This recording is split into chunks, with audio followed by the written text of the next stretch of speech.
Hello student, welcome back to my channel. आज मैं एक ऐसा क्वेश्चन लाई हूँ, साइंस का है, जो बैलेंस इक्वेशन से जुड़ा हुआ है, जो 10th के स्टूडेंट्स के लिए है।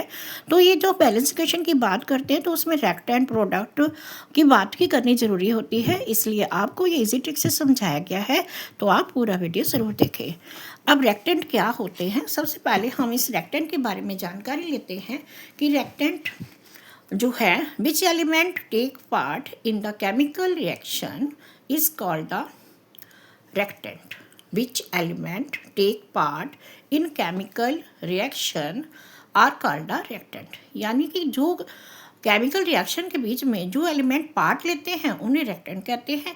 And which element to form after chemical reaction are called the product. यानी रिएक्शन के बाद जो बनते हैं वो प्रोडक्ट कहलाते हैं। इसका एग्जाम्पल है हाइड्रोजन यानी H2 प्लस O2, और जो गिवन है वो H2O है, वाटर है। अब हाइड्रोजन ऑक्सीजन प्लस करते हैं तो हाइड्रोजन और ऑक्सीजन रेक्टेंट हो गए, और जो वाटर H2O है वो हमारा प्रोडक्ट हो गया।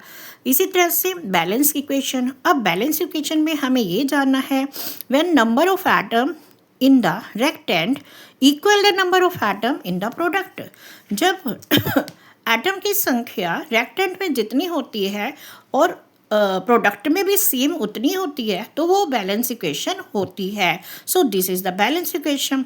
अब बैलेंस इक्वेशन करने के लिए हमें यही देखना है कि हाइड्रोजन के पास 2 एटम हैं और ऑक्सीजन के पास भी 2 हैं, और जब हम इससे H2O बनाते हैं तो हाइड्रोजन के पास 2 होते हैं बट ऑक्सीजन के पास नहीं होते।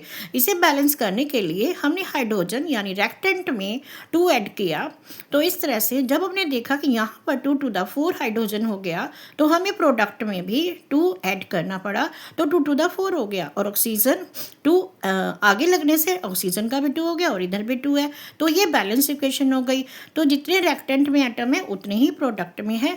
बैलेंस इक्वेशन एक ऐसा क्वेश्चन है जिसे जानने के लिए अब आपको ये समझ आ गया होगा। ऐसे ही क्वेश्चन जानने के लिए आपको लाइक करें, शेयर करें तथा सब्सक्राइब करें। Thank you.